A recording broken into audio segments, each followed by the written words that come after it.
to excuse absences. There and Ann may have a motion that we accept them as excused. Is there a second? All those in favor? No opposition? Very good. We have the minutes from our June 1st meeting.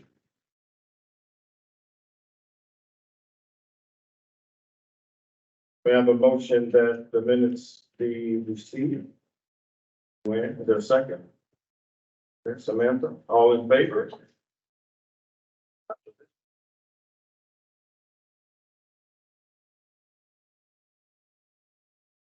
I'm up to speak. All right, I would just request 3 minutes. My name is Marsha, as mentioned that. I've come to these meetings frequently in years past. This is the first time since being in public, the first time to come to this facility for me. I live on a stream, one of the neighborhood streams that is experiencing significant erosion, and it has been a great teacher. It's not a fun lesson. I don't like it, but Mother Nature is the boss, not me. But it has made me become very much an advocate about the environment related to water. I'm on the Parks Board and chair the environment, sustainability and wildlife and urban trees subcommittee, and am very interested in the importance of trees in the urban landscape. And I'm very concerned about how fast we're losing trees, and the trees that are damaged during construction and become hazards because eventually they're not stable. And this very day, I'm noticing that happening in the property that adjoins mine on the spring. So that just look for ways to be an advocate on behalf of our trees, because we have to have the trees or we don't live in a healthy environment. None of us do. So one of the things that that I want to let you folks know is there is an ecologist and professor from the University of Delaware who's written some books about trees. Oaks especially is the most important species for our wildlife of any other tree. So he's coming to Raleigh. You can see him. You can hear his lecture. He's going to be over at Dick's Chapel on September the 14th, and that information will be coming out shortly. But we very much would welcome you. And this book is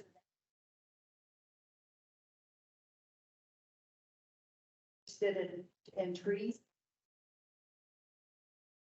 Part of your work here, want to be an advocate on behalf of how important trees are for stormwater. Thank you.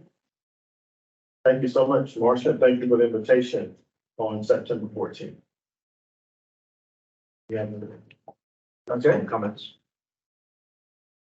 All right, Wayne. Yes, so we want to make everyone aware that we have been in the middle of negotiating our MS4 permit. So that is an acronym that stands for Municipal Separate Storm Sewer System. This is a permit that's under the EPA Federal Clean Water Act Permitting Authority. It's delegated to the state. The city of Raleigh holds a permit that dictates minimum measures that we must accomplish as part of our stormwater program. We typically go above and beyond that, but there are some minimums, and it is a 5-year permit cycle. And this cycle is up in October of 2023. So we have been meeting with the state, negotiating the terms of the new permit, and have come to a draft terms, and that will be published soon for public comment. So just wanted to make everyone aware. If you get any questions, we will make you aware when it's actually published. It will be. Justin, do you know when is it going to be next week or the next 2 weeks maybe? Steve Scott said it would probably be posted Monday. Monday. Okay. Okay. So we'll forward that so you all are aware of it. And if you have any questions about it, let us know. Or if you get questions from others that reach out to you about it, we're glad to help address those also. Okay. Thank you for that, Wayne. Spoke to Nicola before the meeting, and so there are no updates there. So back to you, Wayne. Okay, great, thank you. So we do have some stormwater team updates, and it's been a couple of months, so we have a few more than normal. Promotions and new staff I'd like to mention. So, and I think many, if not all of these folks are here. So if you maybe stand up when I announce your name. Cameron Walbart is here. Cameron's been promoted. He's been here about 4.5 years and has become proficient in complaints, communicating with citizens. And he's been promoted to the supervisor of our single-family development inspections team. And so Cameron has a BS in environmental technology and management from NC State and 5 years professional experience before coming to the city. And he's been here about 4.5 years. So congratulations, Cameron, on the promotion. A new member of our team is Guy Barefoot. He is in our stormwater control measure inspections program, previously worked as an environmental specialist, performing health and safety audits and helping companies comply with state and federal regulations to hazardous waste. He has experience with compliance inspections, as well as skills in technical writing, customer service, makes him a great asset to our team. He has a bachelor's degree from NC State in history and a minor in environmental science. So welcome, Guy, to the stormwater team. Another new addition to our team is Jackie Gill, sitting here behind us, our new administrative specialist. She brings over 15 years of experience in administrative field, working in the private sector. And she has been involved in coordinating travel requests, hotel registrations for vice president of a company, along with other assignments.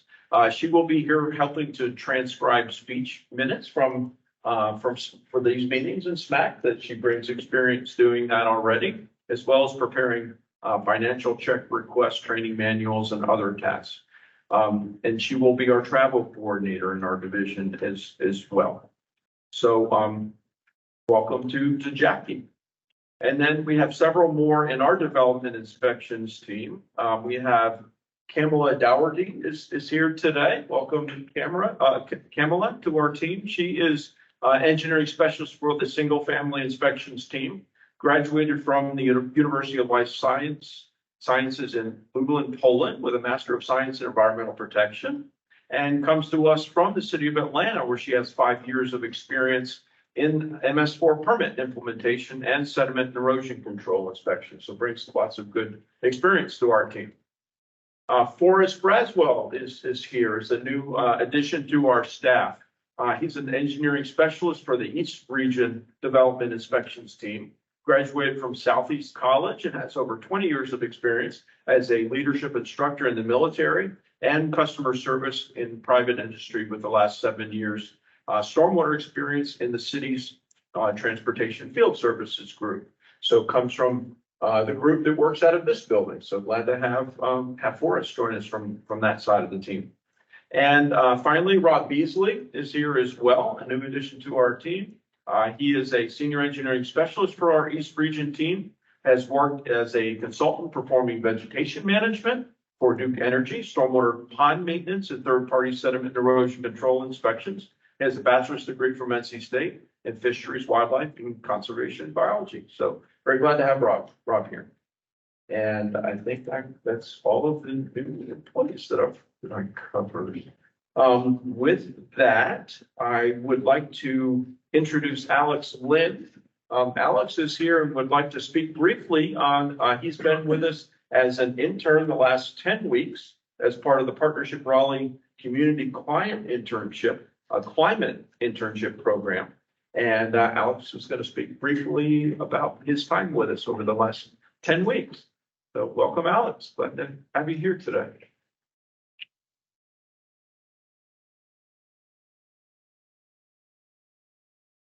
Hi, as Wayne said, I'm Alex, and for the last 10 weeks, I was part of the Partnership Raleigh Community Climate Internship Program.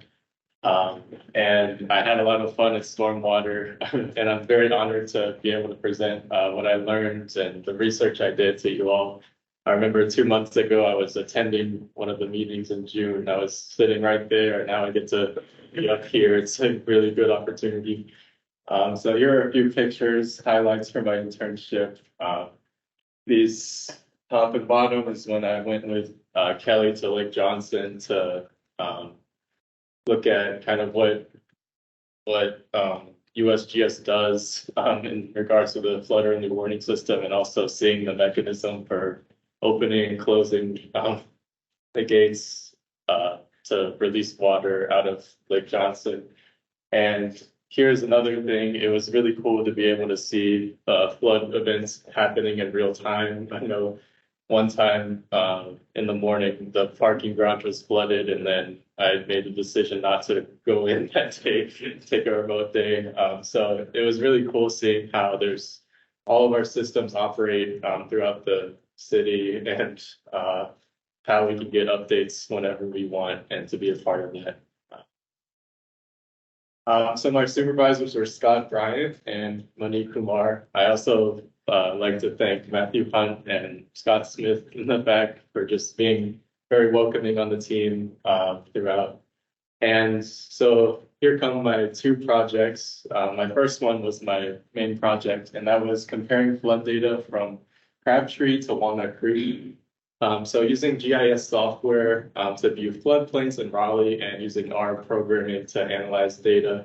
I am a statistics major. I don't know if I said that, but analyze data pulled from USGS to address equity in flood-prone zones.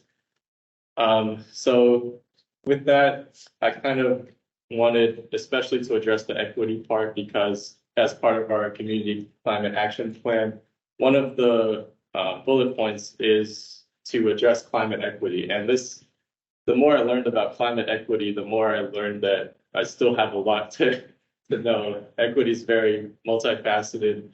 And I think this is one way to start. A lot of communities that we've described at previous meetings, they're kind of in trouble when it comes to flood-prone areas. If they have only one road in, one road out, if that road gets flooded, it provides or causes significant mobility issues. So using that, I kind of looked at the data from Crabtree to Walnut. If you put a few inches of rain in Crabtree and Walnut, like what's the correlation? And I found that these two creeks are highly related when it comes to flood-prone zones. And analyzing construction costs, this was when I used Microsoft Excel and R to analyze just how stormwater money is spent over time to plan for future projects. I found that usually construction costs are spent at a linear rate. We were thinking it might have been an S-curve as the design, as construction went on. And some of them did follow that, but mostly it was a linear system, which was good to know. And I'm very happy with all the feedback the team provided, how my report helped them, and it was very proud of that. So here's a picture of me with the rest of the interns. We went to tour the greenhouse that's pretty close to here. So I had the opportunity to go on site visits with the community. I learned about how procedures operate in local governments, and of course the stormwater staff are always welcoming and they offer encouragement. And yeah, I definitely couldn't have gone through it as good as I did without the encouragement of my supervisors and just people on the team as well. Does anyone have any questions for me?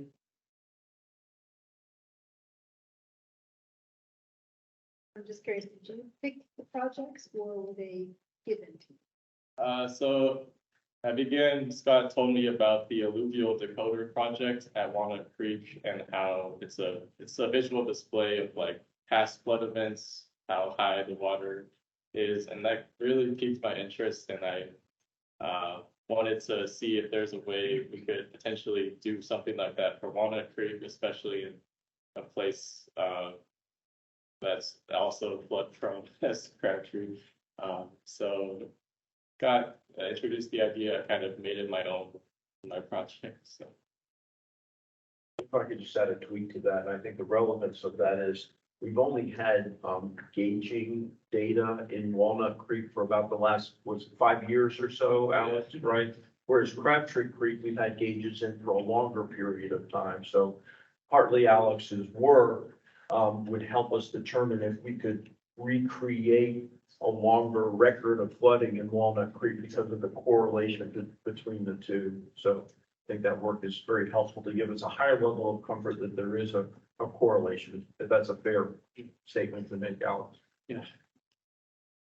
And then the other part of his work, if I could really quickly, as we get into debt financing our projects, cash flow becomes very important. It's not just about when the project's bid, understanding after a project's bid, when do we act, what's that curve look like for when we're actually writing the checks? So that was another part of what Alex's work that helped us give more insights into, it sounds like a lot of it is more linear rather than that S curve that is the more traditional way of looking at it. So another way, kind of depending on the type of project we have, we might be smarter about how to project when the money will be spent, because that's what the finance group really needs to know.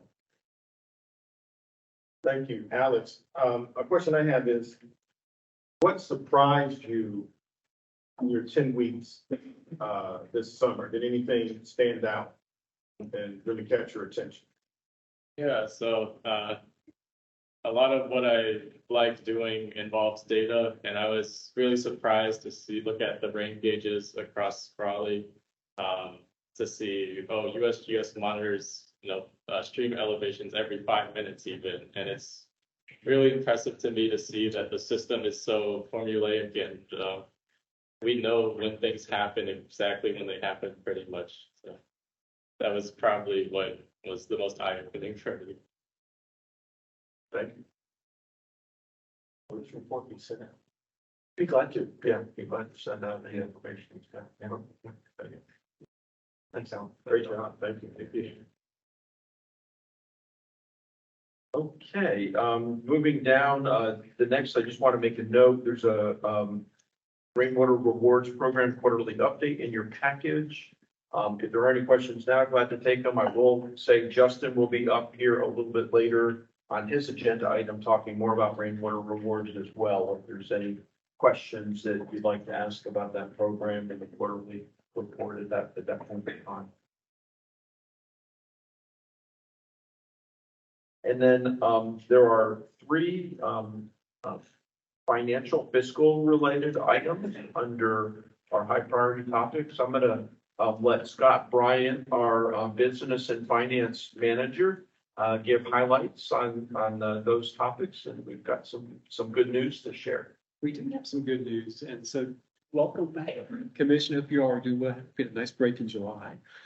Great to have you back. We have a full agenda for today.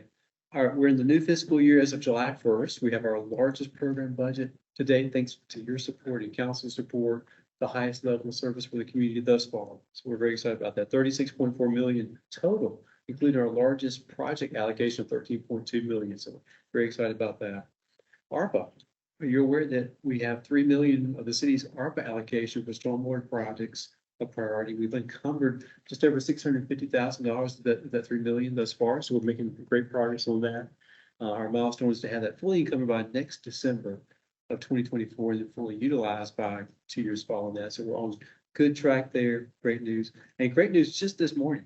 We have received a $250,000 grant from the Golden Leaf Foundation for the Kingsborough Estates Mobile Home Stormwater Improvement Project. So that's great news. Just a few hours ago, we had there's an update when we prepared the agenda in concert with Reverend Taylor. Didn't know what the update was going to be, so we're glad to share that good news with you today of that success in that project. So we'll be moving forward with that project amongst all the others. So real quick, the three main ARPA projects that are underway or encumbered, right? Yes, that'll be for our priority Rose Lane project in Walnut Creek. Alex mentioned our one way in, one way out. Certainly is one of those priority areas for us. The other two are for the Lions Park GSI. We have a team here from that, as well as GSI for Heat Island mitigation. So those three we had kickoff projects for the GSI projects, the Heat Island projects a week or so ago, I think, team. Maybe just last Friday. And so those are under contract, work underway, and Rose Lane as well. So very excited about those. Of course, Rainwater Rewards is there as well, already in progress. And the fifth one is going to be construction for the Workdale Park stream, and that's gonna, under design currently, right, Megan? It will be in construction sometime probably next year. So very excited. Thanks for y'all's support for all of that. And then the last item under this agenda item, notice prior to construction. We have, 3 projects that we'd like to notify will begin construction in the next 90 days. One are, repairs to the Peterson Street gravel wetland. That's the wetland right across from Walnut Creek Wetland Center. There was some leakage there that we're going to need to do some repairs on. Billboard Hills Green Stormwater Infrastructure retrofits. That's a project that we are, it's in a park, and it's also a project that we've been partnered with. NC State is leading the design, Water Resources Research Institute, and we're actually providing funding to that to match a grant that's awarded for that work. So that project is finally now going to construction. And then Millbrook Exchange Park stream repair. This was a stream restoration park project that used some innovative approaches. Not all of them worked, but we learned a lot from them. This is another project that we did in partnership with NC State. And so we'll be doing some additional repairs to that stream that's in the Millbrook Exchange Park. So that work will be ongoing shortly as well. That's all I have. Okay. Thank you so much, Wayne. Before Justin comes up, I want to amend the first motion for excused absences. I said Barrett and Ann. Obviously, Ann is here on the record to be correct. So may I have a motion that we amend the previous motion stating that Barrett is the excused absent? Carol? Gola? All in favor? Any opposition? Very good. Thank you. Justin?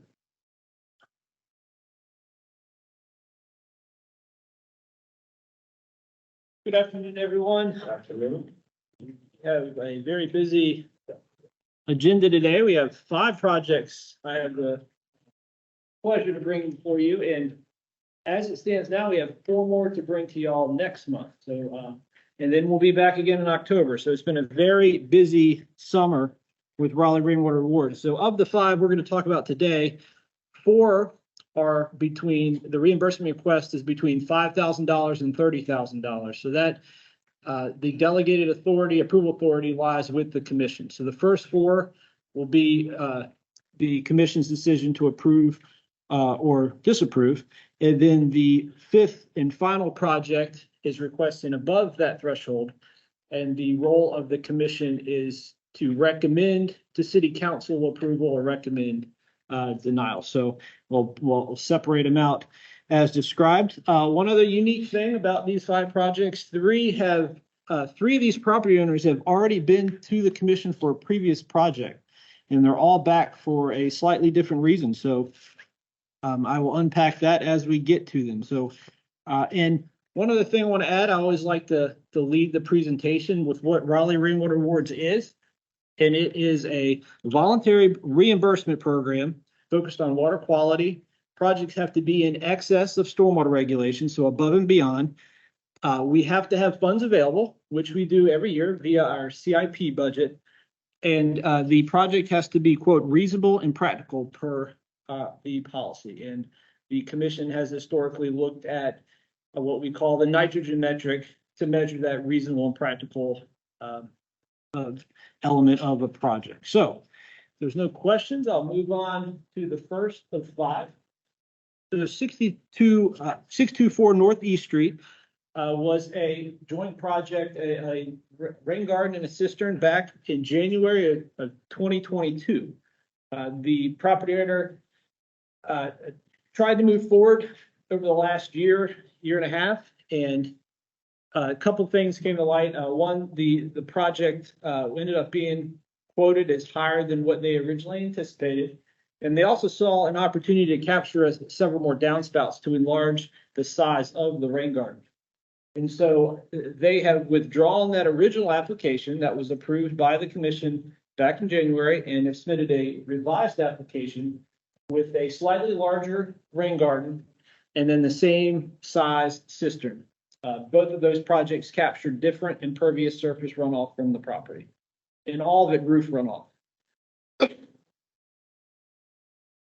Project design, and some of you all may have been on the commission during this last project approval, but you'll see the location is the same. The only real change is you're also capturing another downspout from the west side of the house, and the footprint is slightly larger. Here's some photos. Key takeaways, you can see this is the west side of the property. You see the topography will allow pipe downspouts to the rain garden. You'll see the under the stairs is where that 865 gallon cistern will be. It'll be above ground. And then the rain garden will be thereabouts where the swing set is, slightly behind that. The total project cost, right at $15,000. They are in the Pigeon House Branch watershed, eligible for 90%. So there's the cost breakdown.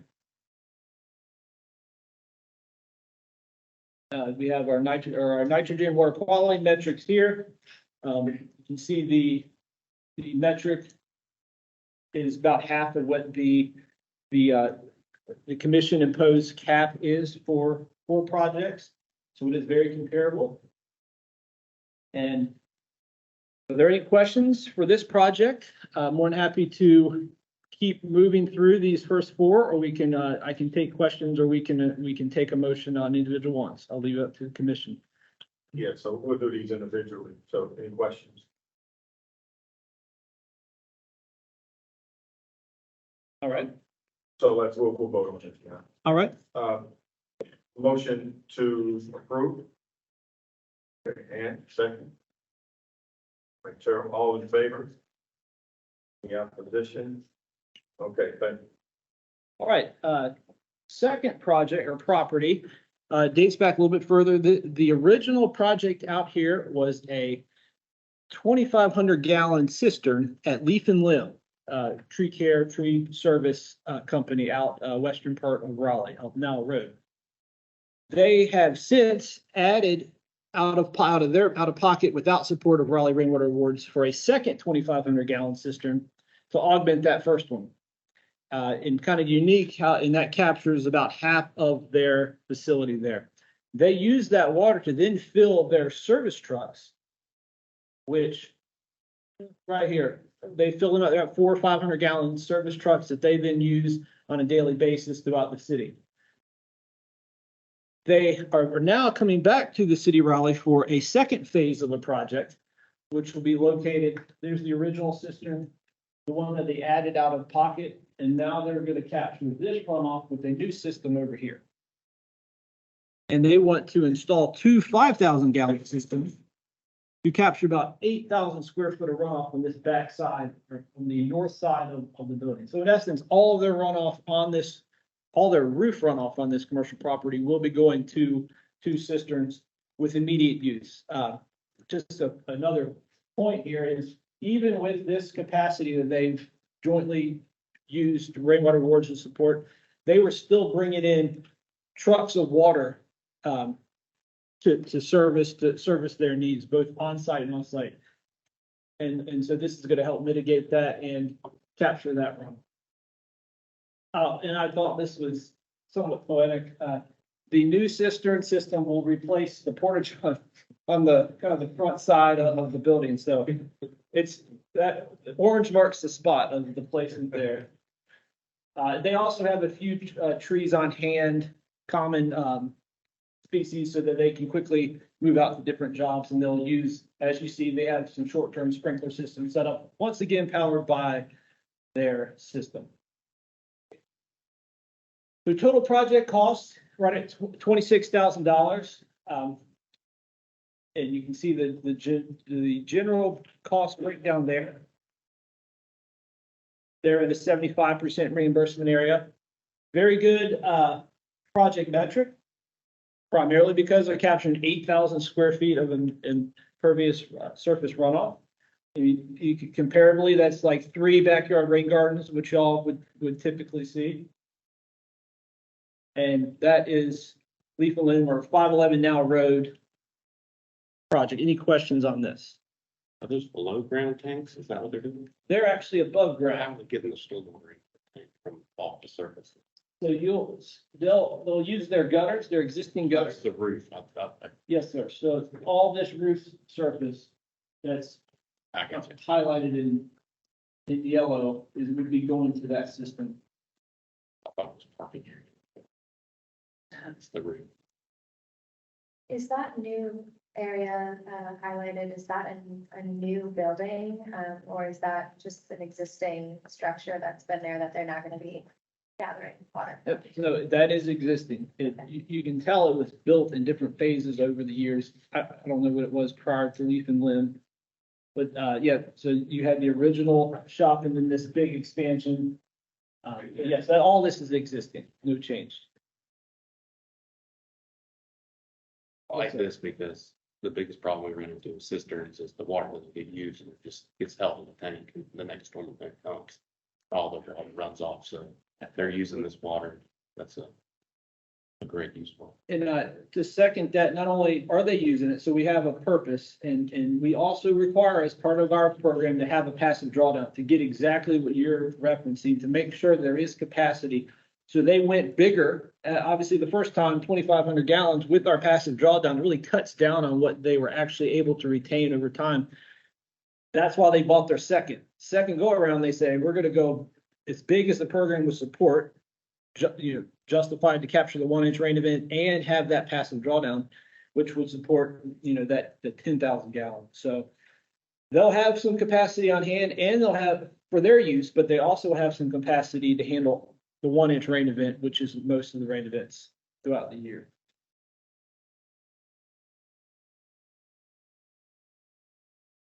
Any other questions? We have a motion to approve. That, Yeah. Gotcha. All right, those motion, is there a second? Second, okay, Samantha, all in favor? Any opposition? Very good. All right, move on to the third project, 405 Bickett Boulevard, Pigeon House Branch Watershed. Butts right up to the railroad tracks, running through that watershed. Eligible for 9%. It is a backyard rain garden. Not really a complex project. The only thing that may differ, I don't know if they decided exactly if they were going to the center of the yard or slightly to the right. They have a very unique backyard. That plat map makes it look like it is a flat transition from the backyard to the railroad tracks. It's actually about a 20-foot vertical cliff off the back of their fence line down, and they have an existing stormwater runoff pipe that probably drops 20 feet and then shoots out into the railroad track. So they're going to use that to their advantage, where their overflow from the rain garden in events where it would be activated would be directed there. But yeah, I just kind of want to describe, I was surprised when I went out there to see that vertical cliff along there. Yep, here's on the other side of this fence is where that is, and somehow there's still trees along that bank. But you'll see this backyard rain garden, all the downspouts will be connected to this feature. And you'll see the low line area where that current catch basin is, where the overflow will be directed. So, didn't bother me, but there's a quick breakdown of the costs. It has a middle of the ground metric, average metric here. But what really helps this is that 10-year maintenance term. You spread that out over 10 years, you just get more pollutant removal over 10 years than your 5-year maintenance term. And just to remind the commission, that metric is a function of the amount of impervious surface being treated, the total cost, and the length of time for maintenance. So those three factors go in to create that number where we can compare this rain garden to Leaf and Limb cistern. All right, any questions for 405 Bickett Boulevard? All right, no questions, motion to approve. Lance, second. And, all in favor? Any opposed? Okay. All right, fourth commission review will be 124 Hawthorne Road. This project is being done in conjunction with a permitted addition occurring on this property. So they are permitted to reinstall their driveway within the footprint of this potential permanent paver driveway. So they are permitted from an impervious surface standpoint. They're gonna go above and beyond and put permanent pavers at 800 square feet of this driveway. In addition, they're going to route an additional 700 square feet from the new accessory dwelling unit. So they're gonna have runoff directed from some existing impervious and their new impervious to the driveway to try to maximize the amount of impervious surface they can capture. They did complete a soil test with borings to determine infiltration rates by a soil scientist. That is a requirement of permanent paver projects. And you can see a picture of this footprint here. So there's the new unit that they're about finishing up now, and then what will be replacing that drive.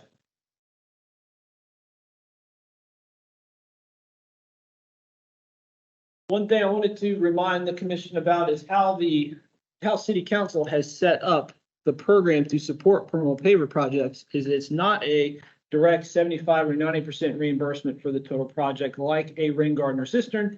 It's what we call the acceptable cost, the 75 or 90% of the acceptable cost. And what we usually tell folks, it's the cost of permanent pavers on a footprint minus the cost of a traditional driveway or footprint. And we use a cost basis of $10 per square foot. And that'll get us to our acceptable cost. So total project cost in this case is $22,000.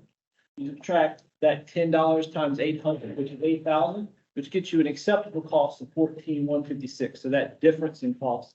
Then you apply that to the 90/10 reimbursement, and so of your total cost, the reimbursement would be 90% of that difference. So I know that's always a mouthful to unpack during a permanent paver application, but I will, happy to try to answer any questions you might have if there are any. And there is, it has this soil, believe it or not, even though from the photos look like they had some clay soils on the surface, they have pretty good infiltration rate. I want to say it's like 0.75 inches an hour. So that allows them to not even have an under drain in this system, and all that runoff that they're directing to it will infiltrate, maximizing that fluid removal. So you all kind of know where I'm going here. Unpredictable. That's the reason the metric's low, even though it is a smaller footprint and a higher cost project. Is most of that runoff, if not all that runoff, should be infiltrating in a 1-inch rain. All right. Any questions for Hawthorne Road? Yes, ma'am. Yeah, just a quick question on the kind of acceptable cost, or if that's the correct term, on how that was calculated, and if that's an annual thing, or I know it's like $10 a square foot Yeah, it's a good question. So for years, additional cost. how we used to do it was $5 a square foot, up until the commission actually raised their hand and said, is that cost basis still accurate? And so staff surveyed multiple private companies that install concrete driveways, and we landed on the going rate of $10 per square foot. We're happy to reevaluate that. That has been about a year and a half since we did that last, maybe 2 years. So happy to reevaluate that. But Yeah, I think just looking at that one, when we, the 90, there's definitely kind of the different costs that go on there, and understanding the split. A lot of this is kind of an incentive to do, to kind of have permeable. So if it is normally like if their job normally costs 8,000, they're getting charged 22,000. They're obviously going above and beyond to put something that's permeable in there. Yeah, I'm just trying to think through, trying to keep it a reward and incentive, and try to make that difference so it would be beneficial to them. But again, yeah, if it's a recent one, as it is the $10 a square foot, maybe it's a unique site, or cost is what it is. And I will say something else, two points, I guess. the change occurred back in 2015 when city council actually put a slight hiatus on Raleigh Stormwater Awards as they worked through how they wanted to support permeable paver projects. And what came out of that was a policy change with that acceptable cost concept. Secondly, though, I think more to what you're asking about is, so here's the cost when we treat that $8,000 is for the traditional driveway. What is baked into this cost is also the cost of that soil infiltration test, which sometimes can run about $800 to $1,200 because it needs to be sealed by a soil scientist. You might have some design costs from, I don't think there were many in this one, but you might have some design costs. You might have some other costs that are not directly related to just that driveway install. Right. So they might not be able to get a driveway for $8,000, but that is our basis, as it stands right now. That's helpful context. Thank you. Yes, Graham. I guess, would you say that the 22,100 and 22,000 is a little low then, because they didn't do stuff, they didn't have to do as much. The infiltration rate was so good with the existing soil, therefore they didn't have to prep the site. As much. That may have been up to normally be like $30,000. Yeah. I don't have a good frame of mind for what that would be. Cool. So just some more context, some more data, and everyone knows we can go way in the weeds of these, and I'm more than happy to do so. So they would require, per their infiltration rate and the amount of impervious surface there and their footprint, they would need approximately 6 inches of stone of storage. And so they've even built in 2 extra inches of storage as kind of a safety factor there. So, but to Graham's point, absolutely, you're not dealing with some of the other costs of piping, having that piping subsurface under drain, and potentially excavating deeper and then more stone to fill that excess. So, valid point. Also for all of these, that the homeowner has to have the site inspected and each year. Yes, follow forward. well, we do have a maintenance program where we definitely check in with every owner annually, and I have some great staff who just knocked that out of the park. We have 100 receipt of maintenance forms, 3, 4. I mean, so hats off to those guys. When they will not complete it, we will go out there and ensure. So we have eyes on or can verify that it's still there and still functioning on some level every year. So that's a great segue for where we're going next, which is one of our projects that does require more maintenance. There's more expectation for maintenance for our higher cost projects that exceed 30,000. And I'll get into details there where you'll have a professional, a licensed professional that will seal those annual reports every year. In addition to both design plans that are sealed by design professional and an as-built plan. So as the reimbursement increases, so do the checks and balances. Any other questions with Hawthorne Road? We have a motion to approve. Okay. Yeah.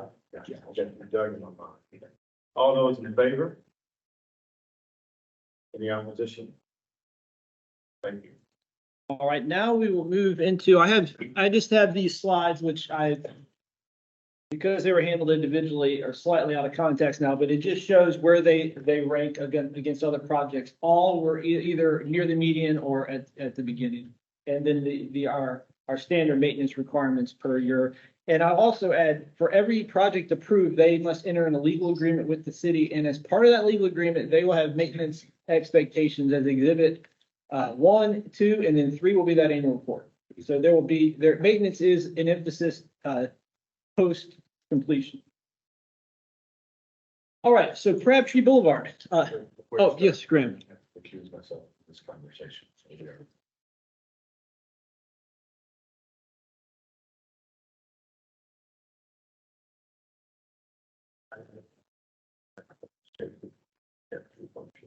Okay.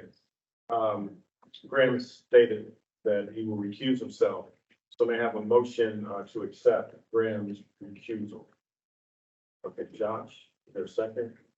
And, all in favor? The opposition? All right. So this is the third project, where the property has been through the program previously. This is January 2019. And this is Gateway Plaza, which sits right on the corner of Crabtree Boulevard and Capitol Boulevard on the east side of Pigeon House Branch. It butts up to the stream there. So back in 2019, they completely redeveloped that property, took out about an acre of impervious surface, replaced it with plantings, which was one of the bigger, I think it is the biggest depaving project recorded. And then they put in 6 island bioretentions to capture parking lot runoff, and then 1 large bioretention for parking lot runoff. So parking lot runoff, most of it was treated in some shape or form with that first phase. And this was that original proposal. The green is now, it used to be impervious, is now a landscaped area. The blue are those island bioretentions, and the red is a giant bioretention feature. Once again, runoff from the parking lot. And then this is what it looks like today, a few years, I guess we're already over 4 years later, where you can see how it's grown in, and I definitely encourage y'all to visit that if you have not been. So now today, what we're going to be focusing on is the building part. All of the building runoff goes to the back of that structure. It does not come to the front. And so what is being proposed here, and let me also make a note here. It's a pretty tight space. It's an alley. It's got a retaining wall, property line back here. So this is a pretty tight space. All the runoff that comes out of here goes to a pipe or an inlet here that then is piped under the building and ties in right there and goes into Pigeon House Branch. So that's how the property behaves from a runoff standpoint. You fall on the roof, you're going under everything into the creek. So there's 8 cisterns proposed throughout this entire back of the building, broken up by drainage areas and sized appropriately. So we have 46,500 gallons of cistern capacity to treat right at 45,000 square foot of impervious surface. So we're talking big numbers, probably the biggest cistern project in the city of Raleigh, hands down. The only one that comes close in my mind would be similar players were involved, but the Longleaf Hotel, where they have 6 cisterns, similar approach, but Longleaf Hotel is maybe this big instead of all these. So here are some shots of those tight areas that I was just describing. 2 of these cisterns are going to be fairly prominent. They're going to be in outdoor spaces for these commercial properties. Others are going to be what I'd kind of call them workhorses along the back in these areas that are not widely used, and are purely for water quality benefit, whereas some of these will be utilized for irrigation uses in some of these small beds. And I mean, quite frankly, they'll be aesthetically pleasing for the environment they'll be placed in. And so the total project cost is right at $155,000. It is in the 90% reimbursement area because it's on Pigeon House Branch. And that is a big breakdown of cost there. The applicant has provided a spreadsheet, the cost breakdown per each cistern. I didn't know how much value that would be to show you here, but we have that level of detail if requested.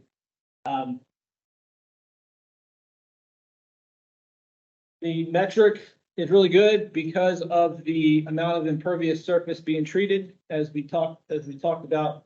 And then if you were to break it out, 8 different cisterns, large cisterns individually, you would look at that as pretty cost effective. This is just 8 on the same application. You will see here, this is this project here, leaf and limb. and the very first project, the small 865 gallon one, just from the metric standpoint, all above ground. And then your same maintenance requirements, except this is where I wanted to provide a little more context. I've already spoken to the required design plan stamped and sealed, which we have received. At project completion, we'll have to have a final as-built set of plans that are signed and sealed. There will need to be annual maintenance reports signed and sealed, submitted. So that's on the documentation side. From a maintenance standpoint, in addition, because we're reimbursing over $30,000, the policy requires that there be a land use restriction put in place on the footprint of these systems to prevent any impact in the event that the property were to change hand or that anyone would be unaware of that. It's actually land use restriction with covenants that will be recorded with Wake County deeds, and it has language on it that will say, hey, this will sunset 10 years from recordation. So it will sunset when the maintenance term ends. So that is an additional cost that's built into this, but also additional requirements so that we have surveyed exhibit showing what areas cannot be impacted. And so this will actually be the second land use restriction on this property, because the first one also triggered this same mechanism and was only at the time was only our second one to have to do that. So that's probably a lot more than you wanted to hear about maintenance, but that is what is required since the high threshold. And then lastly, city council final approval as opposed to commission. So are there any questions about Crabtree Boulevard? What's the intended use of the watering system? So some of these cisterns are going to be used for those small planter beds on the west side of the property. A large number of those cisterns are just going to be used for controlling peak flow. So similar to the back of the Longleaf Hotel. And all will have passive drawdowns. Some will have passive drawdowns to the planter beds, which are cut out.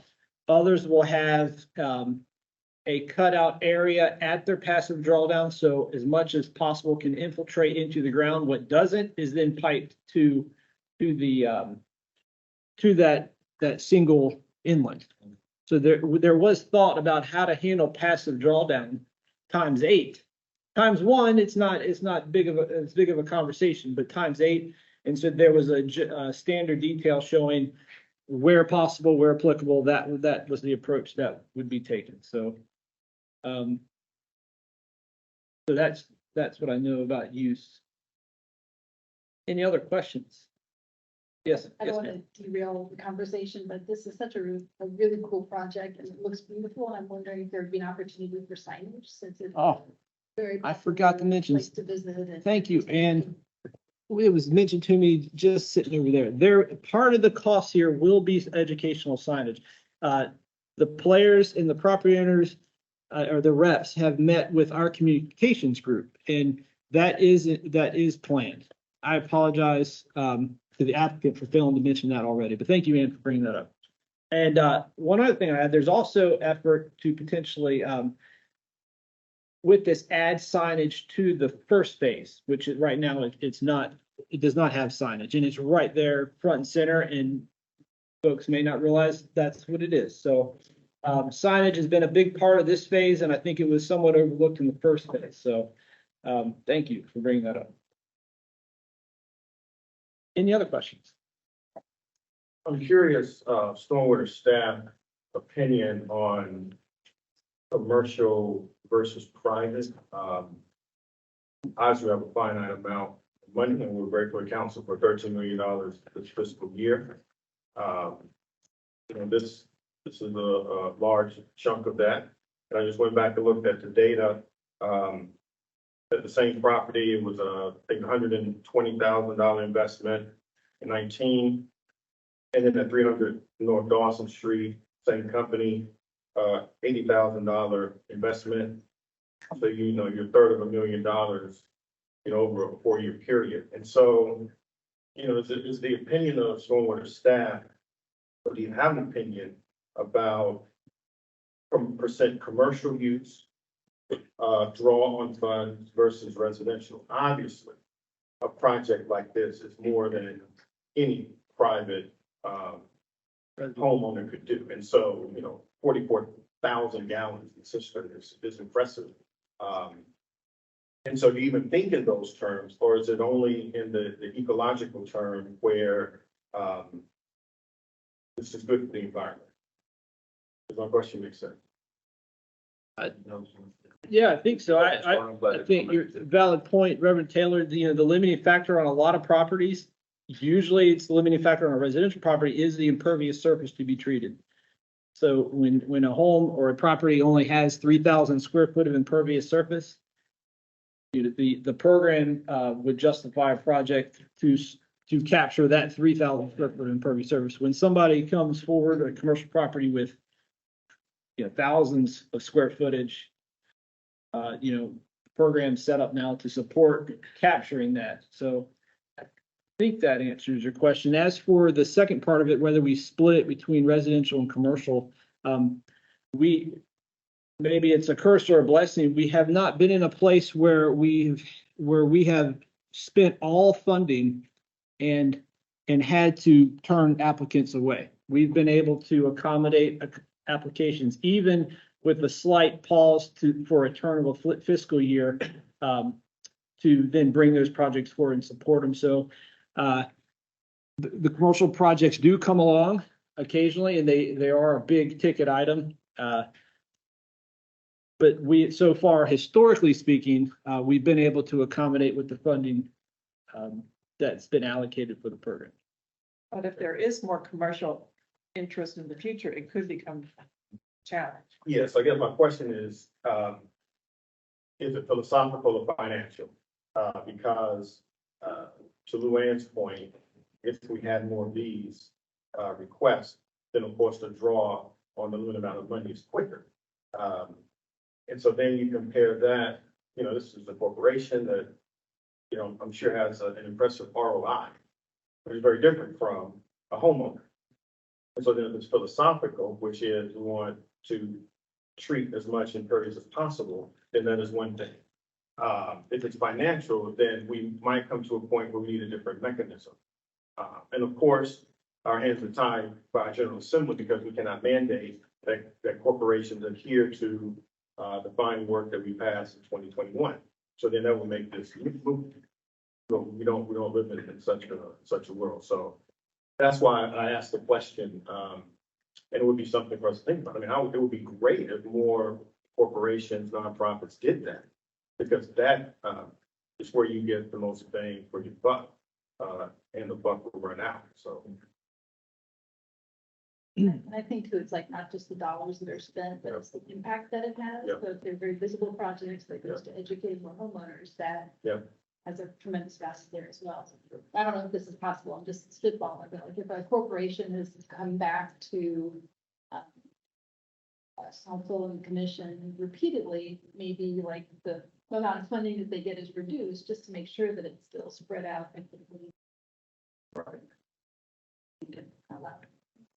Because there have been instances since I've been on this commission where we have not funded projects. I think the one in Smoky Hollow. And so I think in that action, we went from philosophical to financial. Because we said that this corporation can do this if they want to. Not this particular corporation, but that corporation, Smoky Hollow. So we have cheated on that. So I think it's just something for us to consider as a commission and as staff. And I do, if my recollection is correct, I do believe the metrics were not very good on the Smoky Hollow project in terms of the dollars per nitrogen pound removed. So I think that played in a little bit. But to your point, and a reminder, especially for folks from, these are always only above and beyond regulatory requirements. And really, in highly impervious basins, watersheds that were built out much before our regulations were in place. The major mechanism we have to incentivize these above and beyond devices are really some type of funding, like rainwater rewards. And Pigeon House Branch was built out before we had any stormwater regulations, so they could always redevelop and not have any stormwater requirements, you know, in a highly impervious area. So these type of projects, I think, are really the main mechanism for us to help those watersheds recover and improve water quality. So, you know, we would like to encourage more of these, whether it be residential or commercial. I think the point about education and the signage, the more we can reach, if it's a commercial area, the more people that see that, it helps educate the community as well as provide water quality benefits. I think that's a huge benefit. And the metrics tend to work out better just from an economies of scale perspective as well for these types of projects. So I do think there's lots of benefits of encouraging more projects like this. And to me, I've told Justin, run out of money and then let's go find a way to get more, to do more work, because these projects are hugely beneficial. Just gonna say, I think that's a really good point, and I think essentially we're looking at a good problem to have when, you know, there is a potential for there to be so much competition, that, you know, we're looking at, you know, who to prioritize, and maybe something that we're thinking about in the future is other ways to incentivize our, you know, corporate landowners to pursue these sorts of options that, you know, obviously we'd like to see these things become, you know, regulatory on some level. And then if we have to look at incentives, then maybe the longer conversation is what other incentives could be. But maybe we get to a place where it doesn't make sense to have, you know, private residential folks with applications in the same pool as the corporate. But maybe that's a problem we get to when we spend all the money and then we circle back and talk about it. But I think that's, you know, just saying a great thing to have, and definitely. Sorry. The other thing I was thinking about is, you know, we do a lot of education, you know, the idea of saying, how do we promote this, and not just for the educational purpose, but also to bring awareness to this program. And I was wondering if there have been historically any efforts to kind of, in the commercial industry, say, hey, this would be a great location, or in this, you know, this area, or this, you know, crack room, whichever it is, that interest in this partnership to do that while they're in the development stage, and looking at that. I'm not sure if that's in there, but if they're novels coming to us, they've identified an area, then are there opportunities? Residential or commercial? So yes, and this is a good example because the Pigeon House Branch watershed is one we are doing one of the watershed studies on right now. As part of those public meetings, Justin and team often do come and promote the rainwater rewards programs as part of the watershed studies to look at those opportunities. And the other thing about Pigeon House Branch, because it is designated as one of the impaired waterways, that in watershed, that the reimbursement is higher, you notice, right? So it's a 90% reimbursement. That is, intent is to provide even further incentives in those most impaired waterways to do more of these types of projects. And I wanted to weigh in back to maybe Reverend Taylor's original question, you know, shifting between metrics, and I would agree, and staff would agree that each project, you know, may come in differently on that scale. Some may be more education, to Ann's point. Some may be more water quality benefit. And so, yes, there is a lot of benefit to these across the board. It's not just the one box. I know I focus a lot on the metric because that's historically what we compare them all by, but you could easily have an education metric or you know, and that's what we use the prioritization model to get at. But so yes, some of the bigger ones would probably have more water quality benefit than some of the smaller ones, but you don't want to discount the benefit of those small ones either. Ask this question. I'm so new, so speaking for, we're probably knowing this already, but where does the metric that we're considering demographics and who's, you know, historically underserved and who has historically had the resources come into this decision? There is one. At this point, that is something that we have a consultant who's here today who's working on With the exception of the new subsidy program, though, right? And just Yeah, correct. talk about that briefly too. Wayne has mentioned the, updating the prioritization model, which will take in additional factors, in criteria. And then as, mentioned, I think it might have been in the spring, April's meeting, we do have 100% funding, pilot program that, has income and rent thresholds and is available for nonprofits, which take into account a lot of criteria, that, to answer your question. So that is meant, that's pilot, that is pilot in the title by design, so that at the end of the pilot, we hope to have a permanent fixture in the Rainwater Awards, portfolio or world. So we're learning with that, and, hence the pilot. I always point to that, like and we are also in conversations with other funding sources to continue it when the ARPA funding, is encumbered. Good question. And this, we are looking at how we can factor equity into our prioritization, not just for this program, but all of our capital improvement programs. That's one work in progress. Something we will look for you all to weigh in on. I think to answer your question, the way equity is in now is based on the cost share. So as Wayne said, Pigeon House has gone through a lot of degradation. And so that's why that percentage is higher than, other watersheds. So I guess that's equity against the environment. Yeah. So it's one way to think about it. Is that all types of impairment or specifically nutrients? All types that are on the 303D list, which are only two watersheds, I believe, Pigeon House Branch and Perry Creek. We have multiple on that 3.3D list, but there are only two with TMDLs. With TMDL, Yes, sir. TMDL is the criteria, so the Perry Creek and Pigeon House Branch are the two that qualify for the 90%. But again, that's something that, is on the table. If we would like to open up that conversation again in terms of reimbursement percentages, that's certainly something is open, and there's been, more work in impaired waterways and so forth since that original criteria was set. So it's certainly something that we could look at as well. Any more questions for Justin? May I have a motion to approve it? Terrell, is there a second? That's so many hands. All in favor? Any opposition? Okay, let the record show was unanimous. Because of Graham's abstention, and he's back. All right, so welcome back. Thank you, guys. Okay, thank you, Justin. Amy.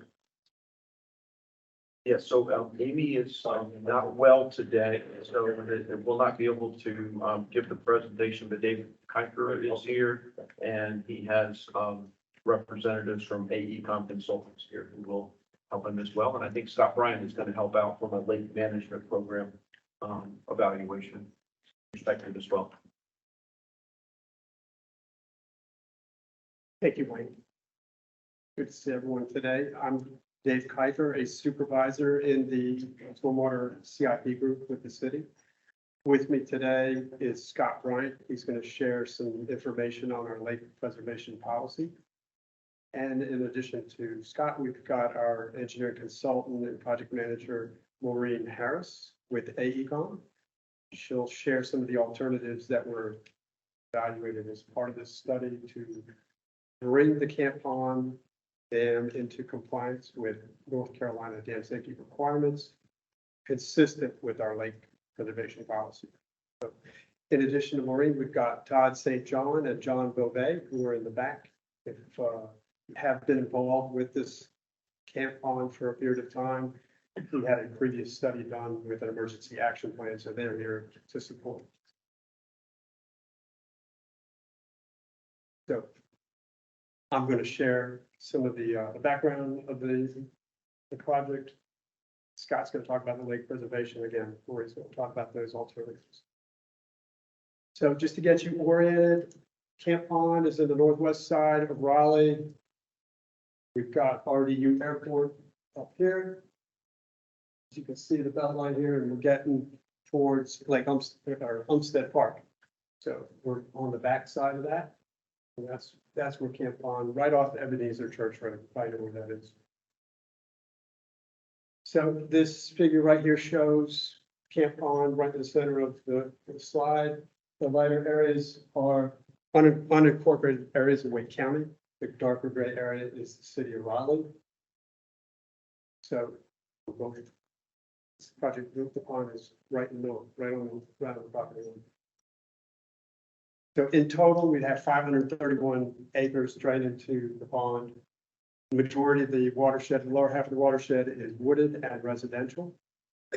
Upper half of the watershed is highly impervious. It's Rex Hospital is right off this figure here. So there's a lot of large parking lots and buildings that are supporting that Rex Hospital. There's a lot of them are medical related buildings. So the ownership of the dam. There's 4 private property owners, 2 on the downstream side, 2 on the upstream side. The city of Raleigh owns and maintains Richland Drive. So there's 5 of us that are responsible for this project. So this aerial shows Camp Pond. Camp Pond is the larger, the smaller pond up here. There's roughly 50 homes on the south side of the dam. Should a dam breach, should the road fail, those homes would not have access. This is one way in and one way out. Our project team looked very diligently at other opportunities, access routes to come in that would be cost effective, and unfortunately there weren't any. So our project is going to involve repairing the embankment should there be a failure, or get there before it fails. So Camp Pond is considered a high hazard Class C dam. It's regulated by the state and dam safety. Class C indicates a dam located where failure will likely cause loss of life or serious damage to homes, industrial and commercial buildings, important public utilities, primary highways, or major railroads. The hazard classification of the dam is based on the consequence of failure and not on the probability of failure. So we have 3 homes that are located immediately downstream of Richland Drive that are all located in the inundation zone for a failure. In addition, there's some homes, and I'll show you those on the upcoming slide, that are further downstream, but Richland Drive also presents a safety issue. So should that, like I mentioned in the previous slide, should that dam breach, should the road fail, we wouldn't be able to have emergency access to, if responders need to get there, or if people wanted to leave their homes and get out. So we're looking at an inundation map that was prepared as part of the original EAP, Emergency Action Plan, prior to us receiving a notification from dam safety regarding some deficiencies. That inundation zone represents a depth of at least 1 foot of flooding. And this initial picture here on the left is the 3 homes that are located immediately downstream. They're inside that inundation zone. And roughly 1 mile further downstream, there's 5 more homes that would be in that footprint of inundation. So quick background on the regulatory authority of dam safety. They have the authority to inspect dams in the interest of protecting public health, safety, and welfare. Dam safety staff has performed, they've been out at Camp Pond on several occasions over the last 5 years, and have actually issued 2 letters of notice of deficiency. And the last one was received in December of 2021. So their concerns that were addressed in that letter, they were concerned about the heavy growth of trees on the back of the dam. That is not a safe situation where you allow large root systems to grow on the back of the dam. It can cause a dam failure with piping. They were concerned about the primary spillway and the riser clog. There's a lot of debris inside that, and I'll show some pictures of that. They were concerned about the deteriorated end of the primary spillway. It's got a corrugated metal pipe that's failing. It's rusted out. And they were also concerned about the existing auxiliary spillway. We have quad 60-inch pipes that outfall through the road and onto the downstream side where Richland Creek is, and it's a large FEMA identified stream. And we're seeing some erosion under the apron, and I'll show a picture of that. So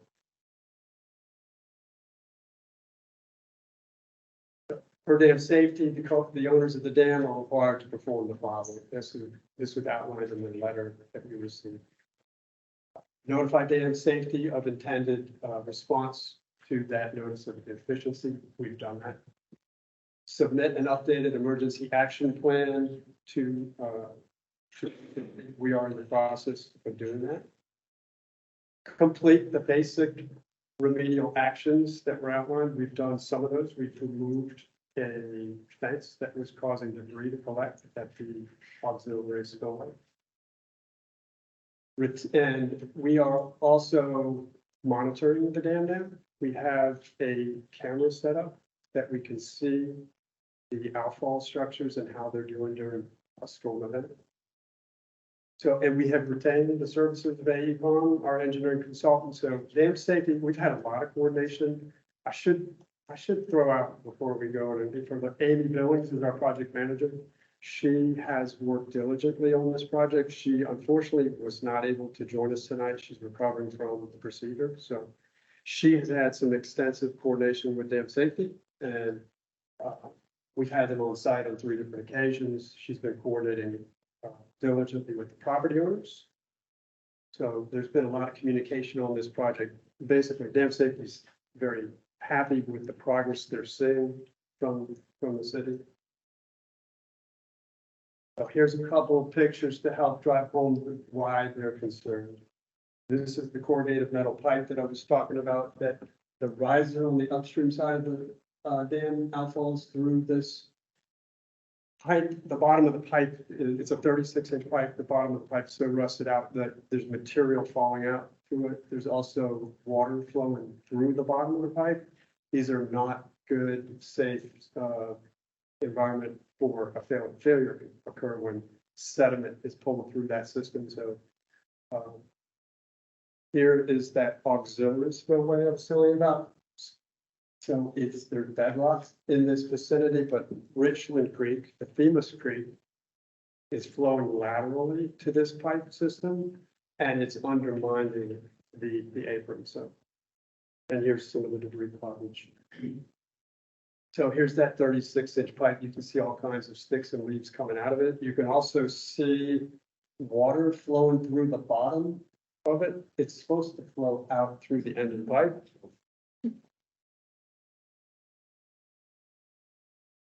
So with that, I'm going to turn it over to Scott. Thank you, Dave. Just in terms of policy, the city has had a long-standing policy to deal with and to help with lakes. Actually, dating back to 1994, Dave mentioned the lake preservation policy. That was the original policy.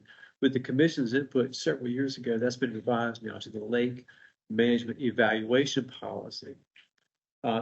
Maintain the ability to reconstruct lakes, but also to look at other options such as stream restoration, wetland creation, hybrid solutions. Essentially, what's the best option for the city to get involved with these facilities from a public stormwater perspective? So that, in a nutshell, is our new policy. Look at the options, and it can involve reconstructing the lake and for stormwater benefits, or it could involve other options as well. So we're glad to have that flexibility. Thanks again to the commission for your support several years ago as we looked at that. The most recent policy was approved by council in October 2020, I believe, Wayne. So we're following that. Camp Pond Dam is the first private facility that's going through this policy. You may recall Upper Durant Lake a year or so ago, maybe a couple of years ago. At this point was the first facility going through the new policy. That's at Durant Nature Preserve. The decision there, the best choice for public stormwater management was to convert the lake to a wetland. And so that project's taking place right now. Our team is working on that actively. This is the first privately owned facility to go through the new policy, looking at options and determining what is the best course of action for the city to become involved. We are actively involved because of our Richland Drive right of way and obviously the public safety interest. So those are key drivers for us to be involved at all. But essentially, that's what we're doing, looking at the options. Maureen's going to tell us more about the options for this project. And this process definitely involves input from the owners around the facility, from the commission, from the public at large. We welcome and really request all input to what we do on behalf of the city of Raleigh. So this project is going to address, as Dave mentioned, dam safety requirements, but also what the city's requirements are in terms of handling this as a stormwater capital project for public stormwater management. So in a nutshell, that's what we're trying to do.